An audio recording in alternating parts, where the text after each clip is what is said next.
ছোটবেলায় থেকে খেয়ে আসছি এখানকার হালিম, কখনো স্বাদ উল্টাপাল্টা হয় নাই।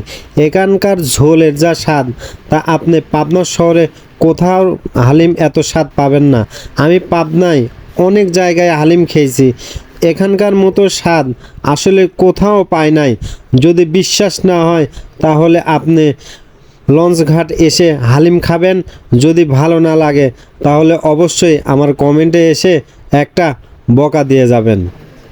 হ্যালো দর্শক, আসসালামু আলাইকুম। আমি আশেক আলামিন আপনাদের সামনে আবারও একটি নতুন ভিডিও নিয়ে আমি হাজির হলাম। তো আজকে চলে আসলাম আমার বাসার কাছে লঞ্চঘাট হালিম খেতে। ছোটোবেলায় থেকে কিন্তু আমি এখানে হালিম খাই, এই যে শরীফ ভাই থেকে।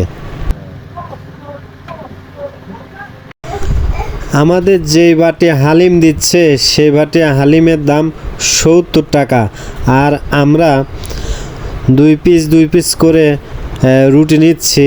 তো তন্দুরি রুটি, আসলে তন্দুরি রুটি এখানকার অনেক ভালো।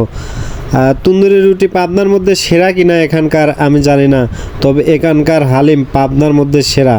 আপনার বিশ্বাস না হলে একদিন চলে আসুন ঘুরতে ঘুরতে লঞ্চঘাট শরীফ ভাইয়ের হালিমের দোকান বললেই সবাই আপনাকে চেনাই দিবে। তো চলুন এবার খাওয়া শুরু করি। এটা কিন্তু 70 টাকা বাটি, আমি আবারও বলছি আপনাদের, এই যে বাটি, এই বাটির দাম 70 টাকা। এখানে কিন্তু অন্য জায়গার চেয়ে আপনাকে মাংস খুবই কম দিবে। মাংস কম দিলে কি হবে, এখানকার হালিমের যে ঝোল আছে, আপনি ঝোল খেলে মাংস আর চাইবেনই না, মুখে ডবল স্বাদ চলে আসবে।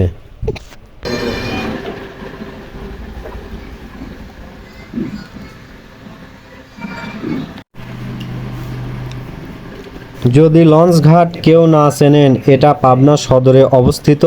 পাবনা শহর থেকে টেকনিক্যালে আসবেন, টেকনিক্যাল থেকে 10 টাকা গাড়ি ভাড়া করে লঞ্চঘাট আসবেন।